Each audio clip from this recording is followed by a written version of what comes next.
Assalamualaikum warahmatullahi wabarakatuh. Oke, pertemuan ini kita akan membahas tentang bab 1, yaitu manusia, tempat, dan lingkungannya. Ruang dan interaksi antar ruang. Ruang adalah tempat di permukaan bumi baik secara keseluruhan maupun hanya sebagian yang digunakan oleh makhluk hidup untuk tinggal.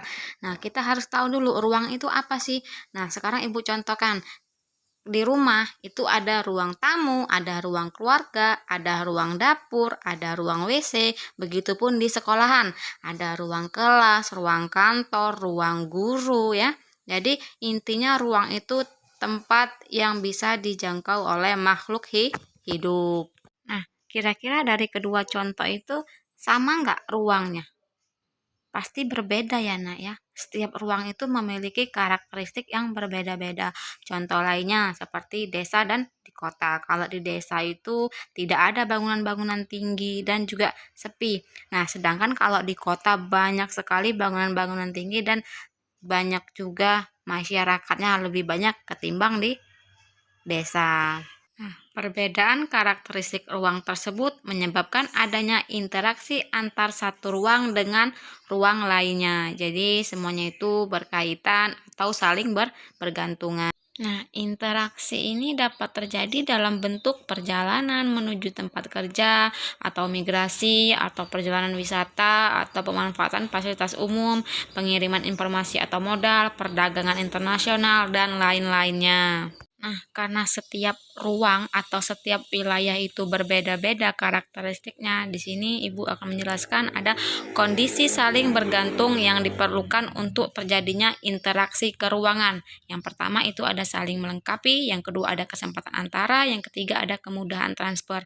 Nah, saling melengkapi. Nah, keadaan ini terjadi jika ada wilayah-wilayah yang berbeda komoditas yang dihasilkannya. Contohnya, wilayah A menghasilkan sayuran, wilayah B menghasilkan ikan.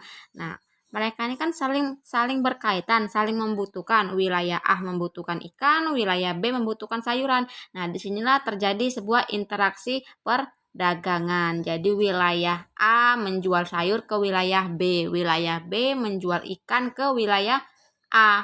Jadi mereka sama-sama dapat dan saling membutuhkan dan saling berkaitan karena untuk memenuhi kebutuhan hidupnya. 2. Kesempatan antara. Perhatikan gambarnya ya. Nah, kesempatan antara ini merupakan suatu lokasi yang menawarkan alternatif lebih baik sebagai tempat asal maupun tempat tujuan. Nah, contoh di gambar, jika seseorang akan membeli suatu produk, maka ia akan memperhatikan faktor jarak dan biaya untuk memperoleh produk tersebut. Nah, sedangkan contoh wilayah A biasanya dia membeli ikan ke wilayah B. Namun kemudian diketahui ada wilayah C yang juga penghasil ikan. Karena wilayah C jaraknya lebih dekat dan ongkosnya transportasinya lebih murah, para pembeli ikan dari wilayah A akan beralih ke membeli ikan wilayah C. Akibatnya interaksi antara wilayah A dan wilayah B menjadi lemah. Kemudahan transfer, kemudahan dalam pemindahan merupakan faktor yang penting dalam proses interaksi. Faktor kemudahan pemindahan sangat berhubungan ya dengan jarak mutlaknya, jarak relatifnya, dan biaya angkutnya, serta kemudahan dan kelancaran sarana transportasi antar wilayah supaya interaksi antar ruang ini tetap berjalan. Nah, oke, terima kasih karena sudah mendengarkan materi dari Ibu. Semoga kalian paham. Oke, Ibu akhiri. Wassalamualaikum warahmatullahi wabarakatuh.